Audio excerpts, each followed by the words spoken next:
Hello and welcome back to Molby on the Spot. We've had a little break, just a week off. International football and all that. We may come to a little chat about the international Reds in a few minutes. But of course, I am Trev Downey, joined by the Liverpool legend that is Jan Molby for Molby on the Spot here on Anfield Index Pro. It just leaves me to welcome him back to your ears once more and your eyes if you're watching us live on YouTube. Good evening, Jan. Good evening, Trevor. When you say international Reds, I assume you mean Denmark. Well, of course. What other international Reds are there, Jan? You know what I mean? It's not like I can start pushing for international greens now, is it? Not yet. Not yet. Not really at the moment. I wanted to start with a little story that I saw today, and I thought was very cool. And I want to get your comments on it. I'm going to share the screen with everybody else so they can see what I'm talking about. This was a gathering of some of your former colleagues. Former Reds receive historical medals at Anfield, special Anfield presentation. 14 former players with retrospective league championship winners' medals for their contributions to the club's total of 20 top flight titles. And if I scroll down, we'll see some of the men involved there.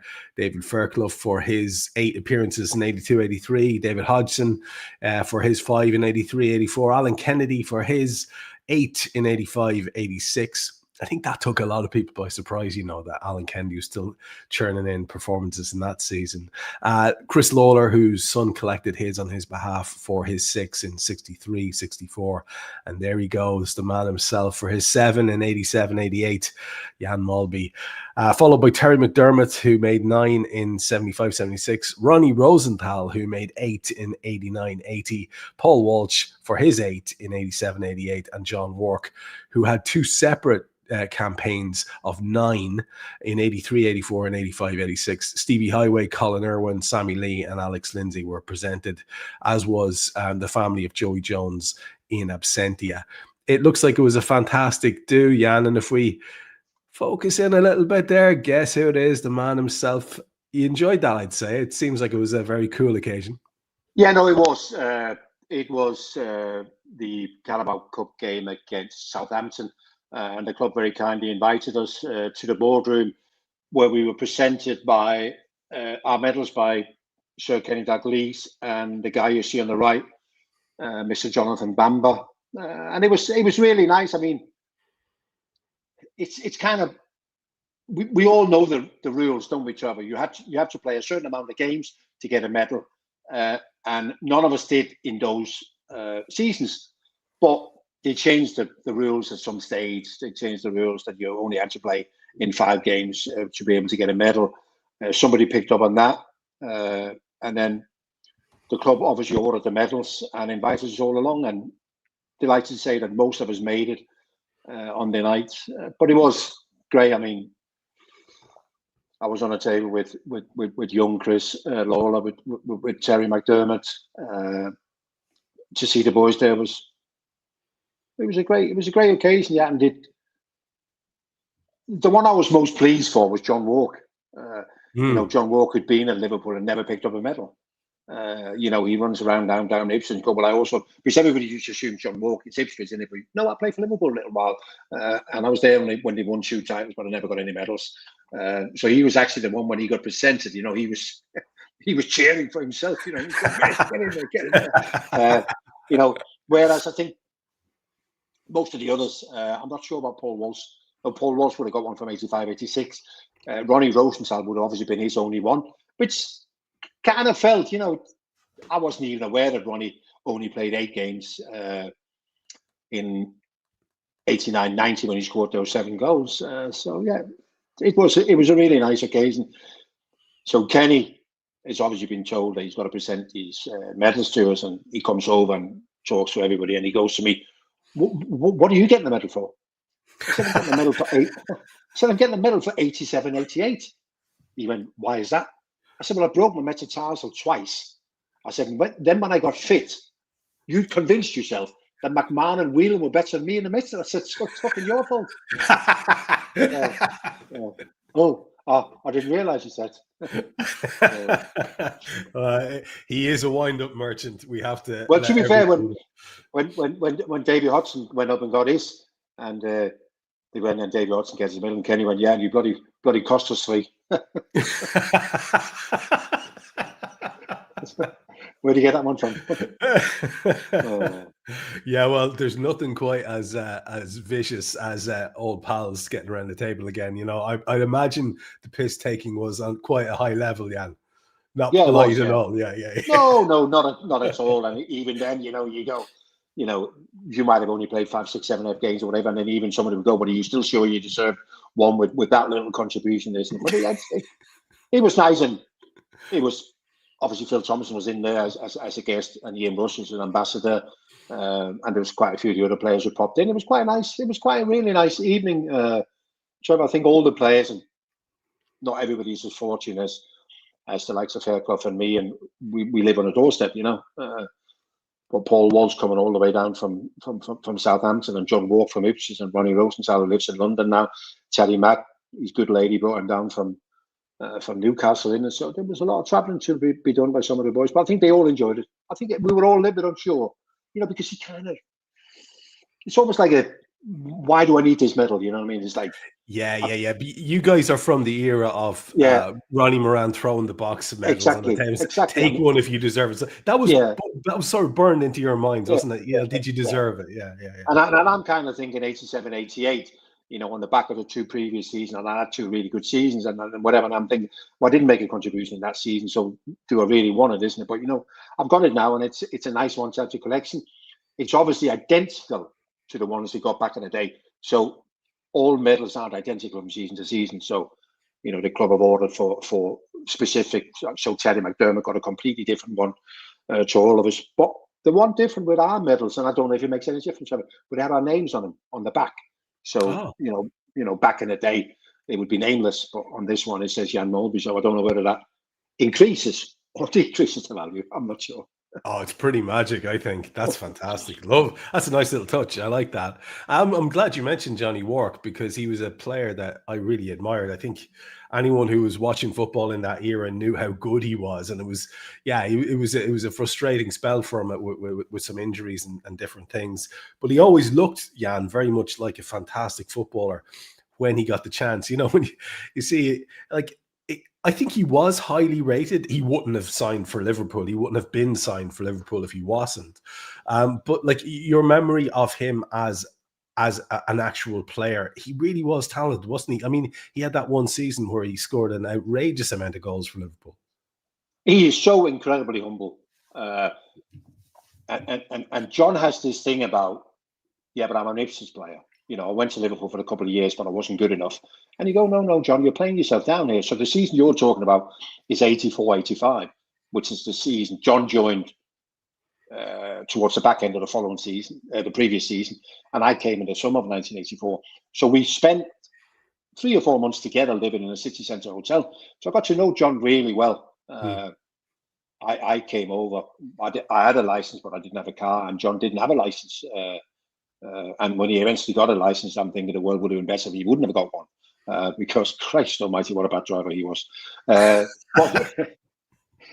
John was just a really great lad, you know what I mean? But he was obviously, that British culture.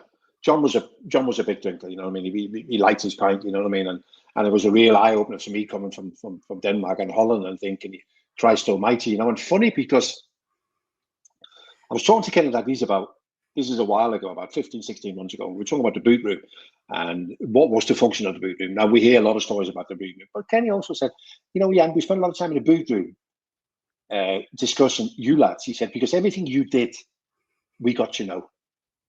He said, so you go into the bank and withdraw £1,000 in the 80s. That's unusual behaviour. He said, so we get to know.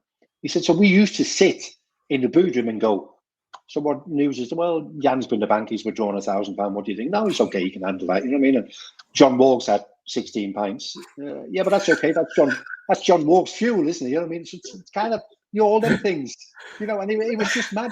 And Kenny said, listen, he said, it didn't matter what you did.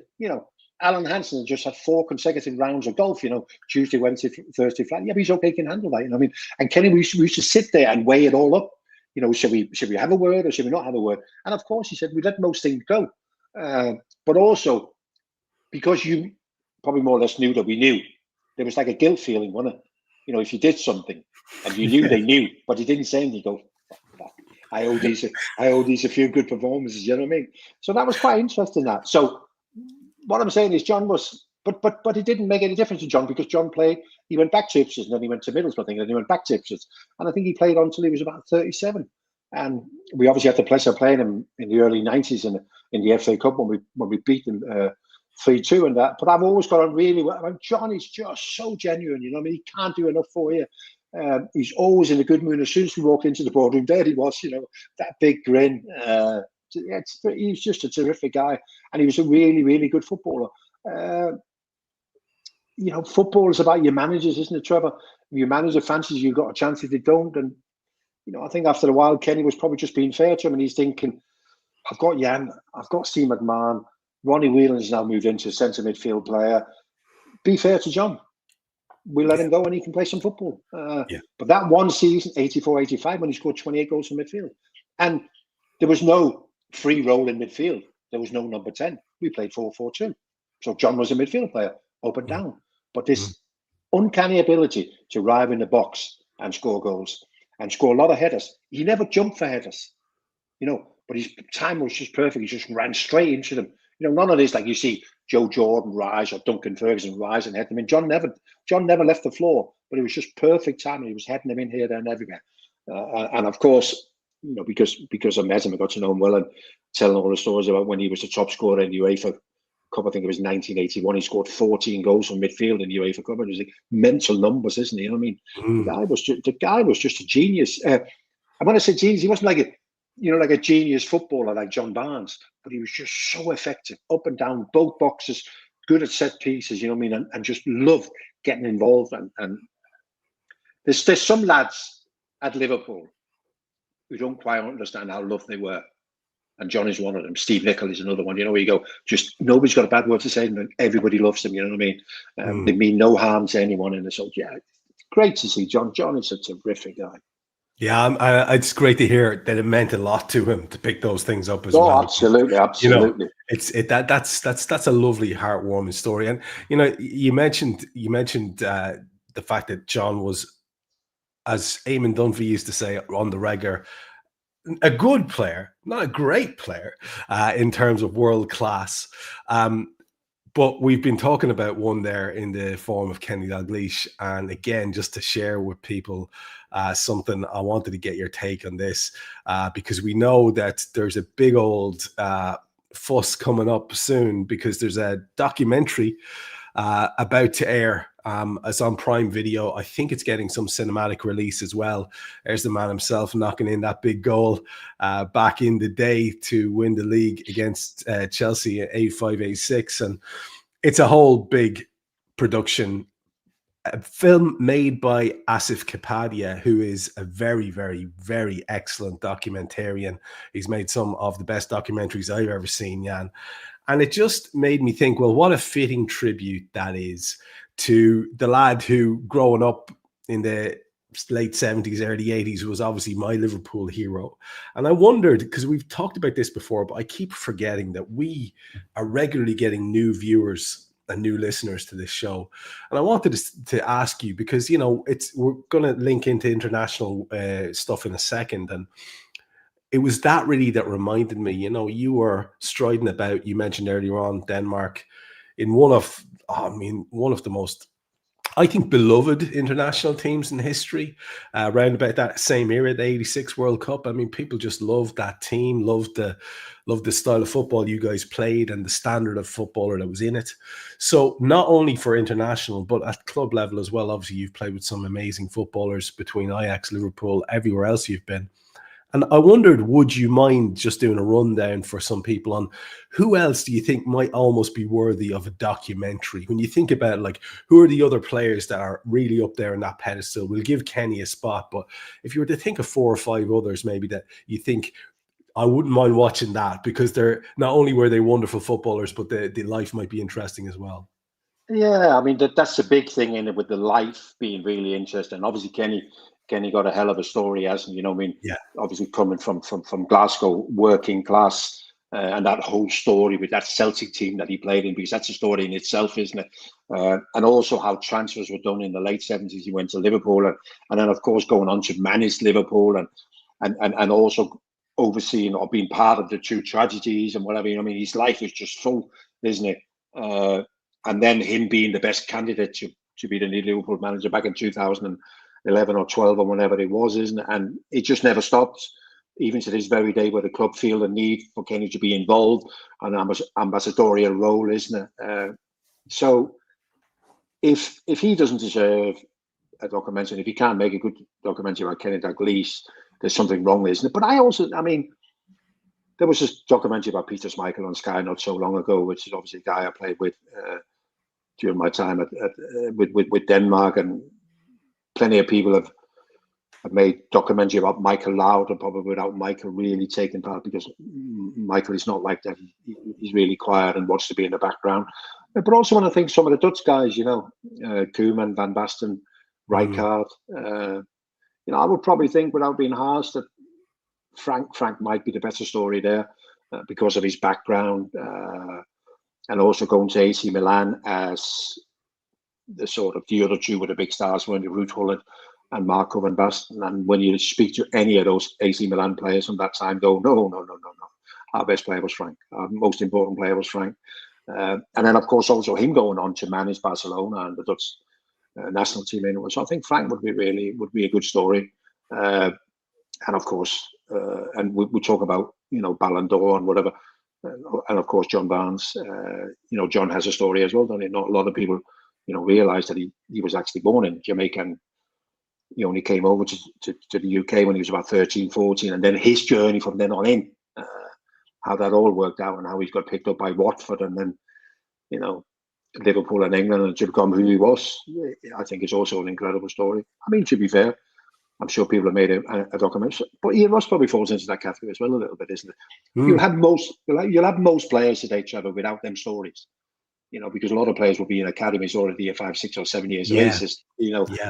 But I speak to certain guys of a certain age, and they go, "Oh, I played with Ian Russ, in the early 80s at Chester, 4th division.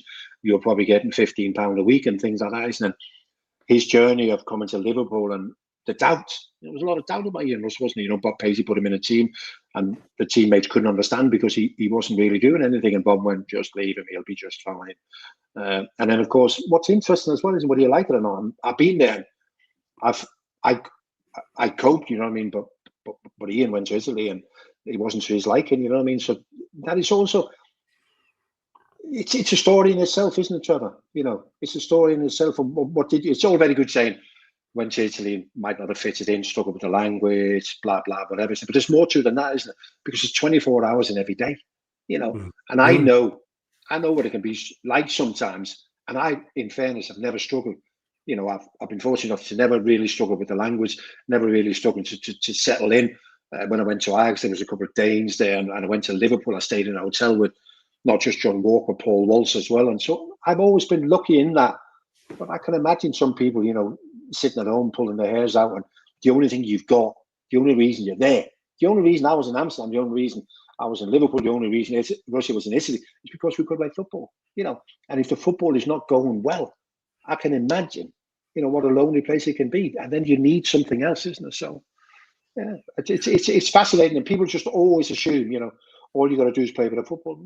There's a lot more to it than that. I mean, it's not as easy as that. For sure, and Asif Kapadi's Maradona documentary, which I imagine you've seen. Yeah, I mean, it's like this is a guy who I think was the best to ever do it. But it's almost the non-football stuff is almost just as interesting. And as you were talking about it there, you've told me a couple of times the story of how part of your welcome to Liverpool process was in at the deep end, where a certain Grobbelaar came down and basically introduced you around the pub and then abandoned you to make good or not. And I'm thinking Bruce's story is good too. Like, Bruce has got some serious backstory there, and obviously a bit of controversy afterwards, and there's the whole witch doctor stuff. Bruce would make a hell of a documentary, I think. Yeah, but Bruce is 12 episodes, isn't it? Yeah, fair. But it is 12, and it goes all the way back to right the way back to him being a young boy, And then when he was a teenager and being in the army, the things that he got up to on his journey across to the UK and starting a crew and then going to Canada and coming back to Liverpool. And it's just mad.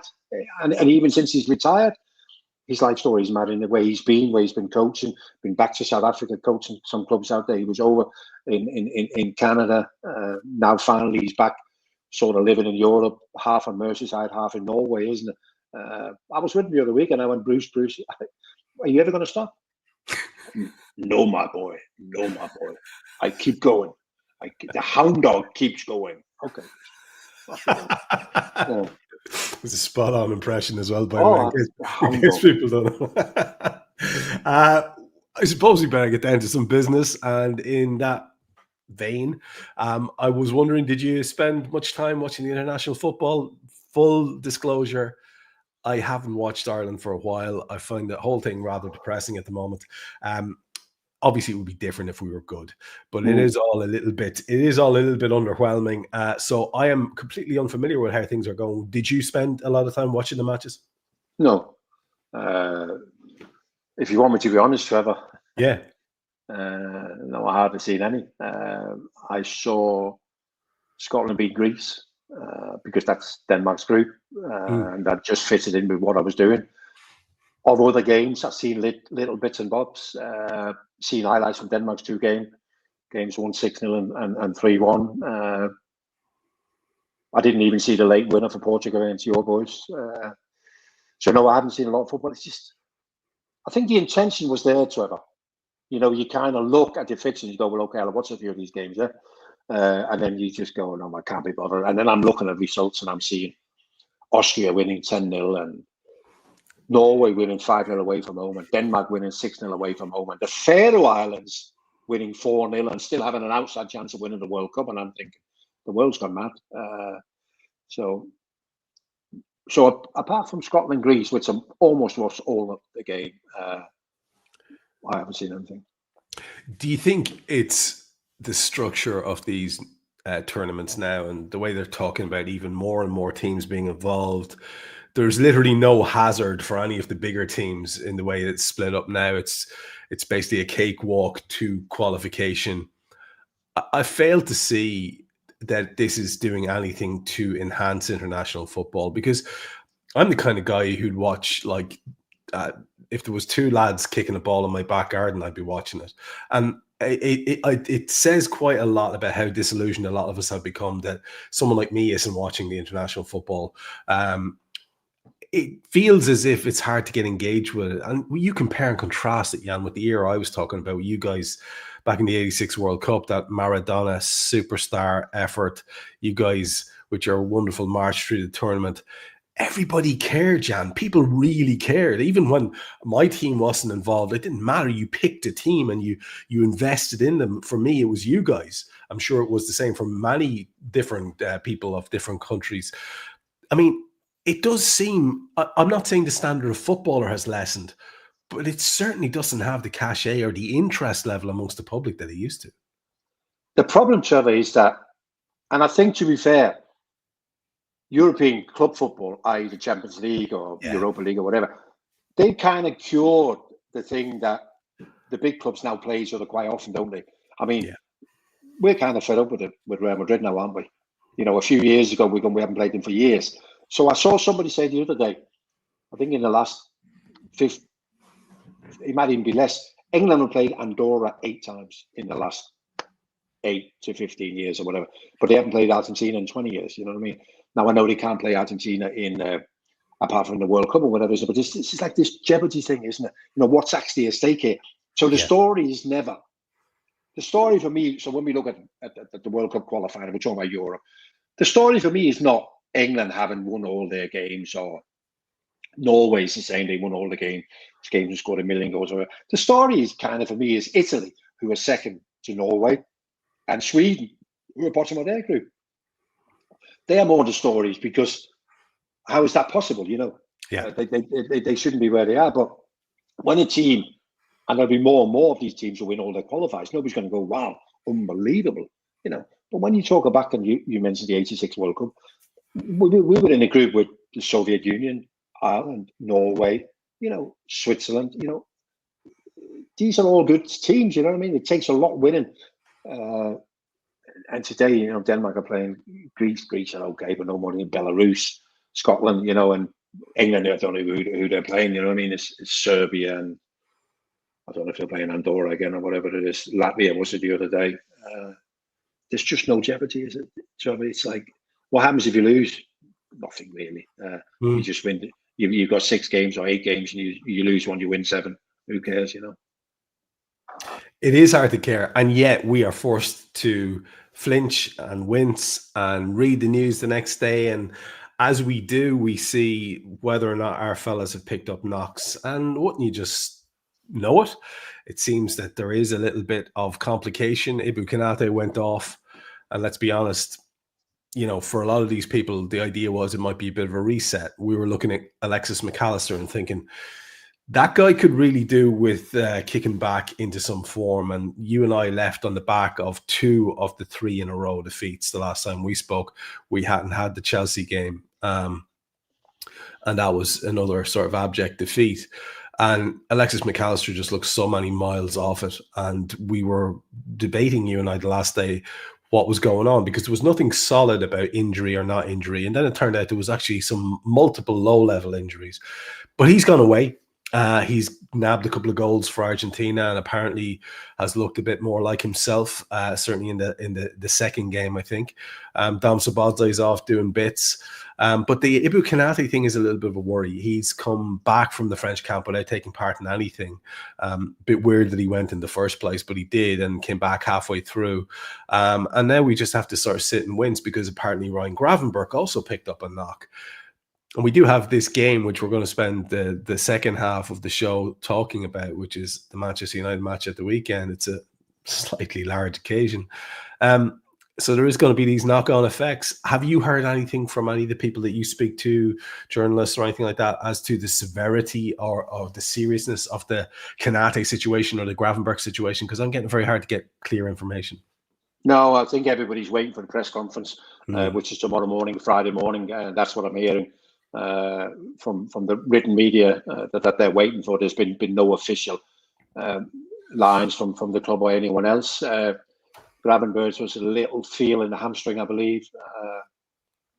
It is a slight worry that Konate goes off against Chelsea and then still joins up with the French national team. So we'll just have to wait and see. But the good thing with Arne is he's pretty honest, isn't he, in his press conferences? So he'll be able to tell us exactly who's available and who isn't. But I would think that most of them will be available. Just because we don't want to go into any great depth about it, it's sort of come and gone, and it's been analysed to death. We certainly, I know in the time here where we've had no league matches to talk about, I've been on 2 separate shows where we've been trying to sort of analyse where the issues are, where the faults, problems lie. It's a very complicated thing. It seems as if it's going to come down to our manager either changing things up a bit, whether it's personnel or system, we have yet to see. And there was great debate about, do you move Wirtz to one side so you keep him in the team, or do you persevere with lads who are underperforming? All of this is part of it. Mo Salah not himself, Alexander Isak not yet himself. You can actually count on the fingers of about 3 or 4 fingers the players who are doing well. Ali's let nobody down. By extension, Mamardashvili, I guess you'd say, has been solid enough when he's been called on. Obviously, Virgil's been very good. Dominic Szoboszlai's been very good. And Hugo Ekitike has made a fantastic start to his Liverpool career. But you would say outside of that, everybody's a little bit underwhelming, Jan. And it seems like if there were some specific areas where we were failing, you could say, right, well, let's focus on that. The last day we spoke, we were talking about the system and what do you do? And do you just start to focus on doing the defensive things right? And then the Chelsea game happened, and clearly we haven't done that. So do you see a situation where Arne's had a lot of time to think now and he's going to shake things up in terms of the shape of the team, the personnel involved in the team? I mean, what's the absolute essential for you that needs to happen? Well, the first thing, Trevor, and this is the eye test in it, this is what you see. without digging into the stats, who sometimes tell a different story. But the eye test tells you that there's something not right. There's something not quite working. And after the Chelsea game, I'm now thinking it's a combination. It's also a combination of decisions being made by the manager. So I didn't like the last 20 minutes against Chelsea. So at the time, I thought he took off Konate to put Gravenberch as a centre half, and then this throw the sink at it, this attitude. I'm not a big fan of that, especially not when we're talking about Game 7 already. And we've done it quite a few times this year. So, but it turned out that he was injured, Konate. But I would have preferred maybe if we'd have put Joe Gomez on as a centre half. And even the same thing at half time when we're taking shots like out of midfield to go right back. There's other things I would have preferred there. But I just think that the last 20 minutes against a Chelsea team, a relatively young, inexperienced Chelsea team with a lot of quality, but I sensed that they were getting desperate for the game to become more and more open because that was suit. And I'm thinking, where is our control? Where is our class? The last 20 minutes for me should have been about our class. We are a significantly better team than Chelsea. And the last 20 minutes, we should have shown that. And we should have just, if anything, we should have just took the draw. I know in the end, the point is not whatever, but it would have stopped another defeat, wouldn't it? And I just can't believe how open we allowed that game to become. I found that was so unnecessary. And I think, the manager's got to question himself with them decisions. Was that the right decision? Could I have done things different? Could I put Joe Gomez on? Because don't forget, all of a sudden we took 2 of our 3 centre midfield players out to play somewhere else with Ryan going centre half and Dom as a right back. So it's like, we could have done that different. And it's a game that we shouldn't have lost, So in terms of that,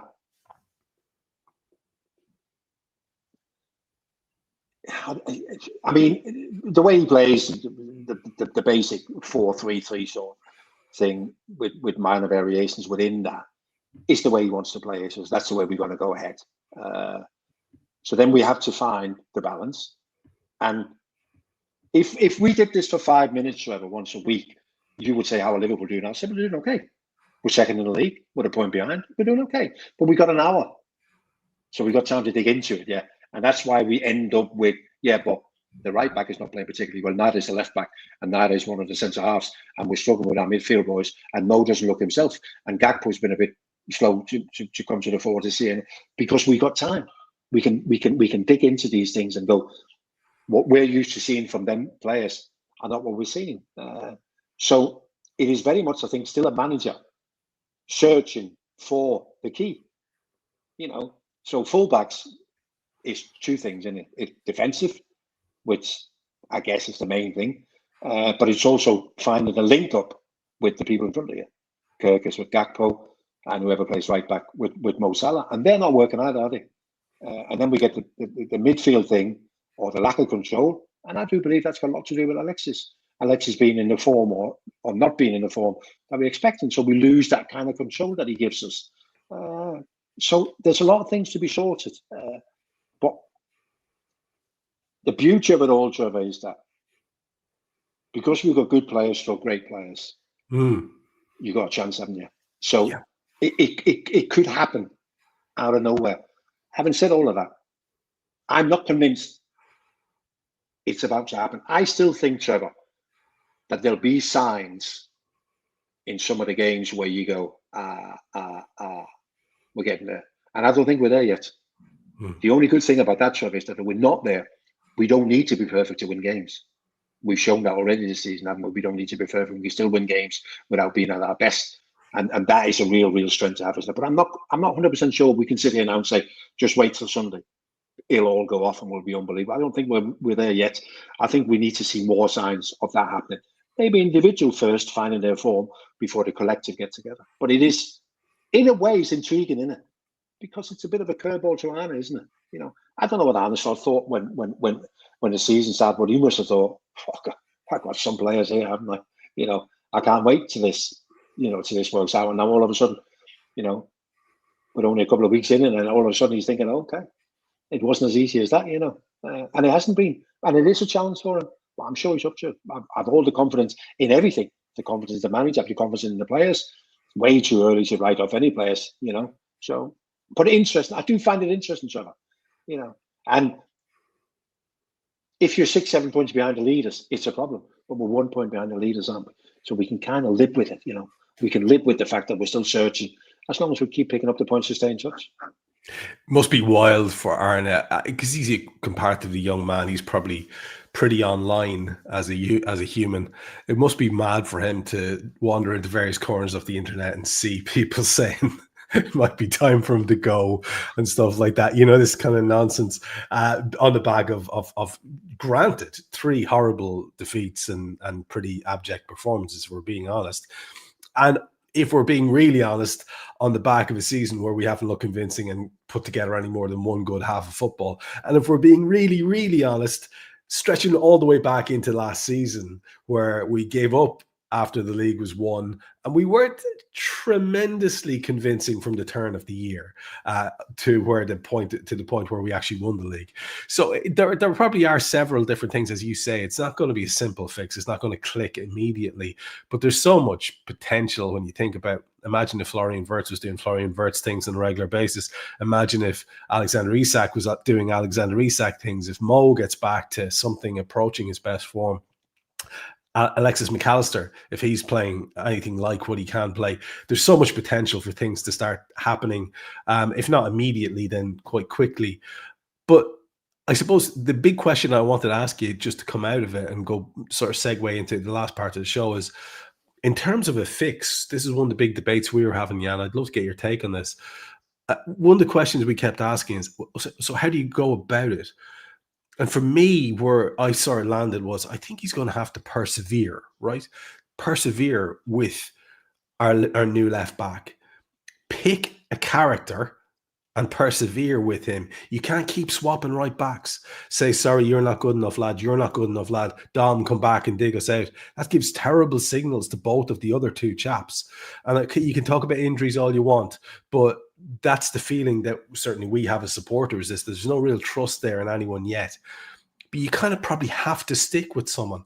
And similarly, do you persevere with Florian Wirtz as part of a midfield 3?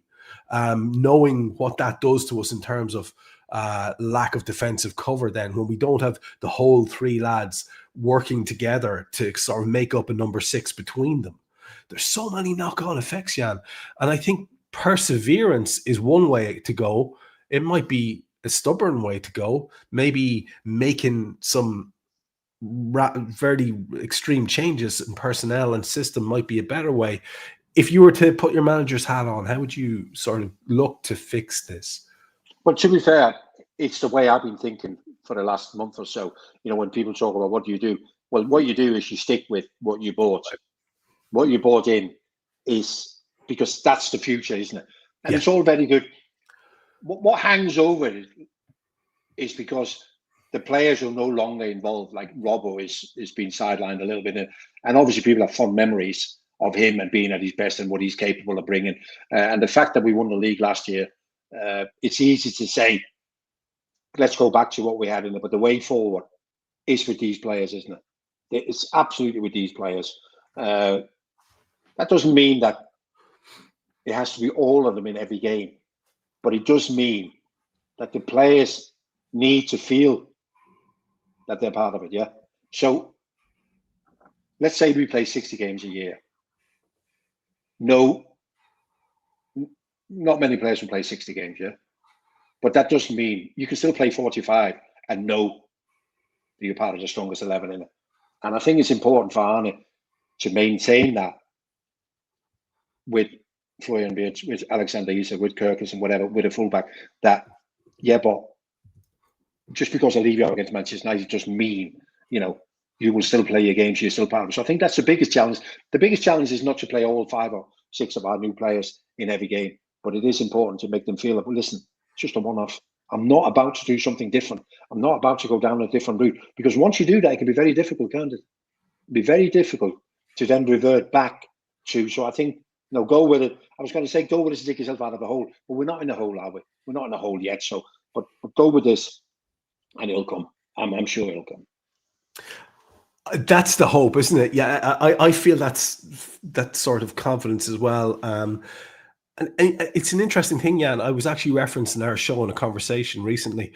I was saying, when we do this show, we've been doing it for whatever it is, 7 or 8 years. For most of that period of time, we've been very fortunate in that the kind of how do you think it's going to go part of conversations tends to be, well, if we show up, you back us to win, because generally speaking, Liverpool's squad has been better than any given team that they're going up against any given week. And whereas the squad is still that now, the disjointedness of it is making you uncertain for the first time in ages, really. And it's really interesting coming into a Man United game where, it used to be a kind of a source of anxiety for a lot of Liverpool fans, I think, in recent years, even though our results, if you look at them objectively, haven't been fantastic in the Klopp era. But you don't have any angst about this game anymore because we're just sort of on a different level to them for about a decade now. And that's a lovely place for Liverpool fans to be. But I suppose, do you feel that as you look ahead to this game now, because this is kind of this is where we need to start bringing it round to as United, do you feel that this is possibly the wrong game or the right game to be coming into, in terms of it being a wonderful motivator, or in terms of it being one of those ones where you get sucker punched again? Because you remember when we weren't fantastic for all those years, we could still do that to them. That's a really good and tricky question, Trevor. It's not just the fact that we're playing Manchester United on the back of 3 defeats. We're also playing Manchester United on the back of a break because of international football. The players will be coming back, having played different amount of minutes, having travelled different miles around the world. And the only good thing is that you won't have been talking about the run we're on at the moment.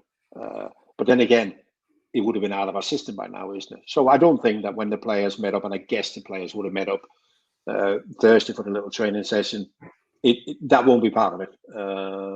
Because I don't think the players will look and think that the story of our season so far is the 3 defeats. So I don't think the players will look at that in a negative way. But it is a game, Trevor, that makes me just a little bit uncomfortable. Because I do think on their day, the front 3, okay, Sesko's still got things to prove or whatever, but I think the other 2, Cunha and Mbeumo, on their day, are really, really good player. Ahmad will probably play right wing back, and he's starting to find some form, isn't it? So they do have Bruno Fernandes if he's pushed further forward. They do have some tools to really hurt us. So I think it's an awkward, horrible game. So I think it's just, maybe it's just one of them, isn't where Arne goes, this is only about one thing. It's about getting the 3 points here. Should we get our noses in front? We don't have to go looking for the second one. We just have to make sure we win the game. Because they're not great. We know they're not great, Trevor. But in a funny way, they are dangerous. And this, although in the big scheme of things, this is a more important game for us. But I think it's the one game that all them players at Manchester United look forward to, because it can give them a little bit kind of from the fans.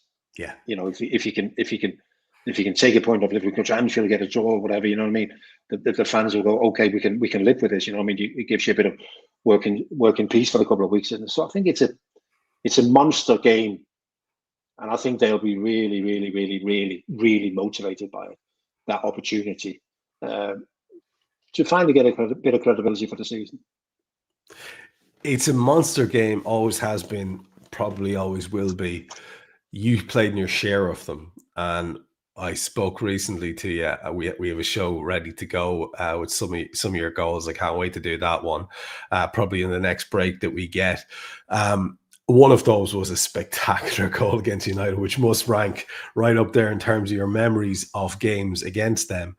But having been sort of part of what is the biggest fixture, if not in world football, then certainly you could argue it's the biggest fixture in British football for sure. But there would be times when it would, I'd say, be right up there for world football as well.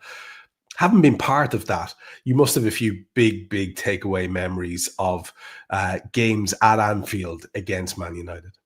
Yeah, but I've got stories about Manchester United really before I became a Liverpool player. First time I played against him was in an Amsterdam tournament with Ajax in 1983, with Big Ron Atkinson being the manager and all them.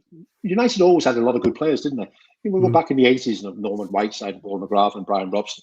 We had a lot of really, really good players. And then while I was on trial at Liverpool before I signed, United played Ajax in a pre-season friendly at Old Trafford. So John Walk, funny enough, and me drove up to Manchester. Well, we didn't drive, actually. We got somebody to drive us because none of us had a bloody car. And watched the game. And I remember a couple of days later, I signed for Liverpool. And Peter Robinson, the CEO at Liverpool, went, what have you been up to, Jan? I said, we went up to Old Trafford to watch my old team, Ajax, play Manchester United in the pre-season friendly. He went, will you look after? I said, yeah, we got some corporate hospitality tickets. And he went, yeah. He said, see that? They got corporate hospitality at Old Trafford. He said, I don't think that'll ever catch on at Liverpool. He said, you're just not, that's what he said. He said, we're just not that type of a club, Wow. And then my first two games in my first season at Liverpool, I think they were both 1-1 draws at Old Trafford and at Manchester United. And then also in my first season was the FA Cup semi-final. I didn't play in either, but it was a 2-2 at Goodison. And then we lost 2-1 at Main Road. And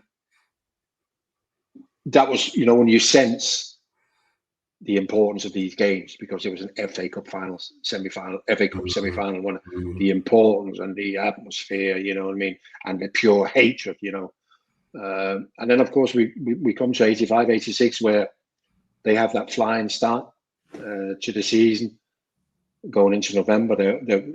They're well clear, and then they come to Anfield people say it's just a League Cup game in it, but they came with everybody, and we pulled with everybody, didn't we? Because there was no such thing as resting players. You played your strongest 11, and then, for it to turn out the way it did, getting beat 1-0, and then inside less than 2 minutes, I scored twice. We beat them 2-1, and away we go. We had the 3-3 at Anfield when they went down to 10 men and came back from 3-1 down. We had the 4-0 Peter Beardsley hat-trick at Anfield. Then we had the other 3-3 draw when we were behind 3-0. I remember Nigel Clough got 2 and Razor Roddick. But probably the most significant game was in the early 90s. When you've been injured for a period of time, so I'm talking maybe 14 days, you have to play a reserve game before you could go back into the first team squad. And the reserve games used to be on a Tuesday or Wednesday night. So I'm playing against Manchester United in the reserves. And Phil Thompson is the manager. And we're in the dressing room. And I can't remember who else, but I was most definitely the most senior player playing in the reserves that night. And the team sheet comes. And I said to Phil, anyone playing? Now, by that, you mean any of their big boys playing. Yeah. He went, just one. David May. Now, most people won't, but David May was a first team player. Just David May. He said, rest of them, I don't know them. We lost 4-1. We got absolutely hammered, yeah. Gary Neville, Phil Neville, Nicky Butt, Paul Scholes, Ryan Giggs, David Beckham. They were all there, weren't they? And we get in the dressing room after, and Phil looked at me, and I looked at him, and he went, fuck me, he said, we're in trouble here. We're in trouble here. And that was kind of, you go, because you've seen good reserve team players before. Yeah.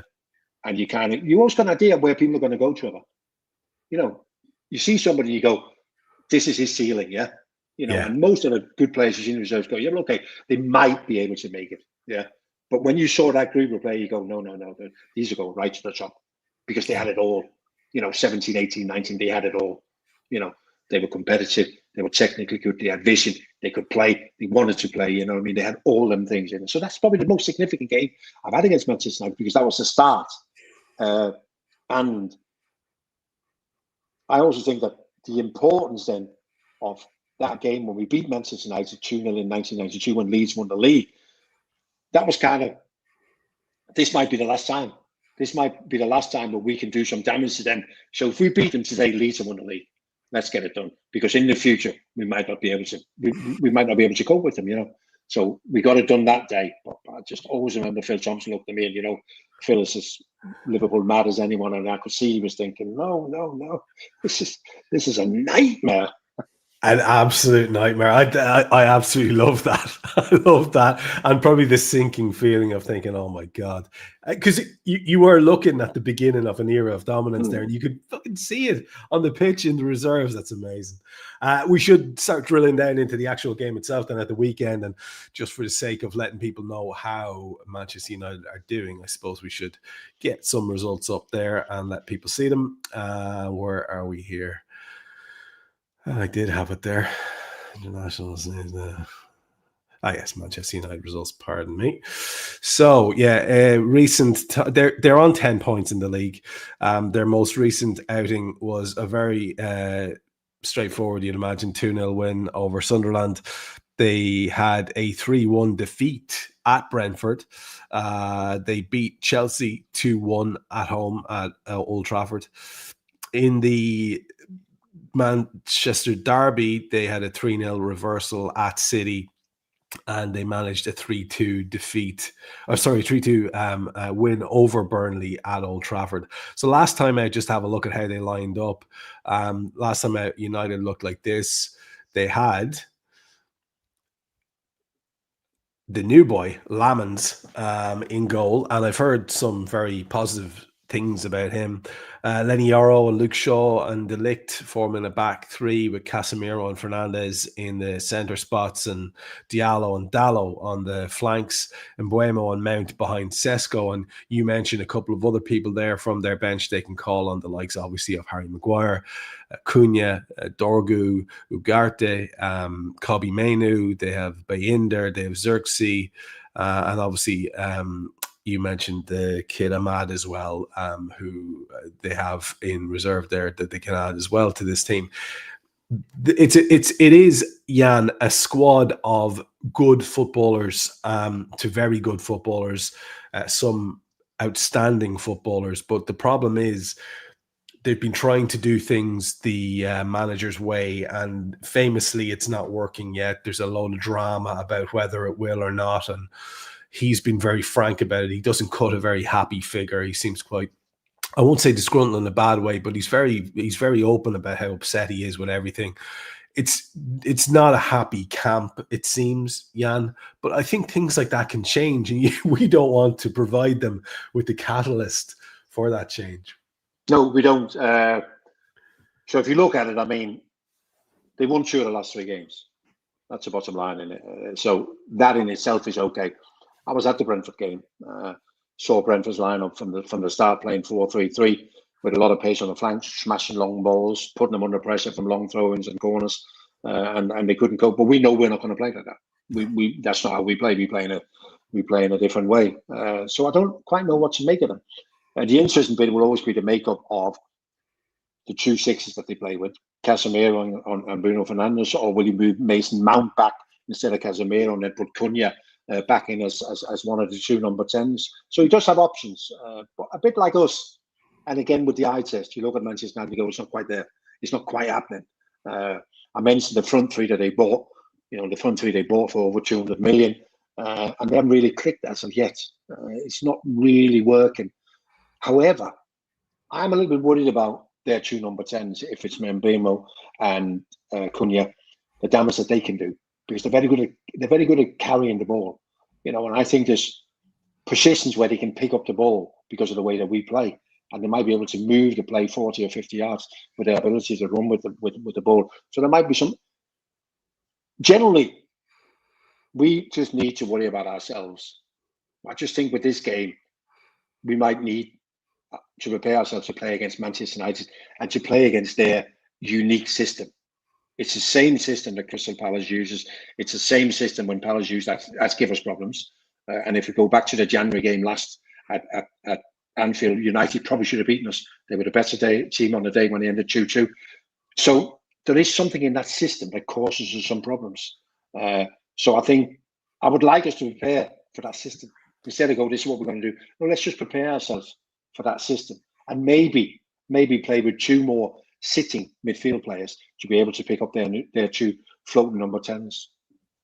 Now that would entail one of the managers being less stubborn, because it appears Amorim is remarkably dogged, and he just set in his ideas, and he's going to keep going with it regardless. And he said, like, whatever happens, this is how it's going to be. This is how we are going to go. Arne Slot, we know, has that sort of quiet Dutch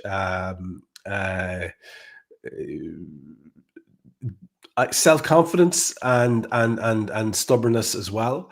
And a lot of people will be wondering, will he adjust? When you think about that, you'd like to see, wouldn't you, despite all the traveling, you'd like to see the midfield from last year restored.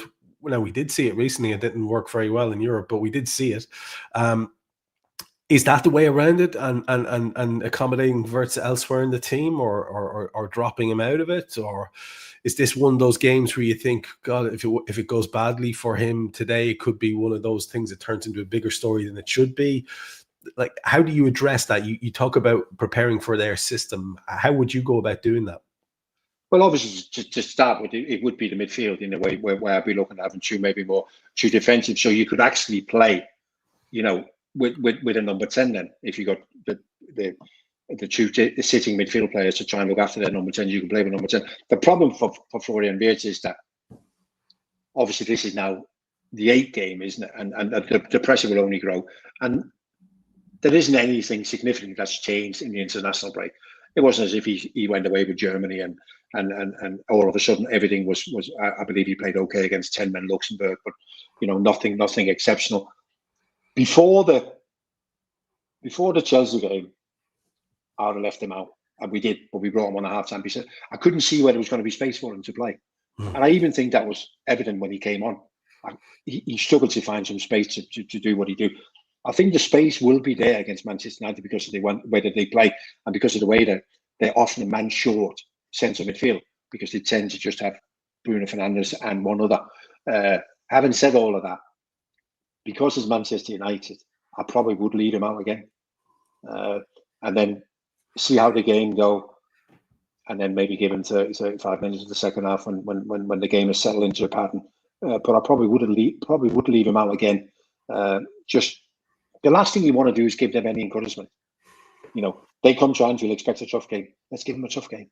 Yeah, exactly. But that's often what they expected. They always said that to us before we went out. That team in there, they're coming here expecting to get hammered. Let's do it. And it's the same thing on Sunday. They come here expecting a tough game. Let's give them a tough game. I very much hope that's the case, because I think one of the things that people have been so disillusioned by is the fact that we look a bit soft. And you and I spoke about that in recent weeks, about the idea of, is it old fashioned and caveman to say that, can we have a little bit of bite in us, have a little bit of physicality? And I think we were both in agreement that it's still very much part of the game. You have to do that right. You should do that right. It's part of any winning team. We'll come back for your predictions in the very last minute, but just very briefly, we also have a game probably before you and I talk next in the Champions League against Frankfurt, and their results are quite interesting to look at. There you can see that they have had a bit of a mixed bag.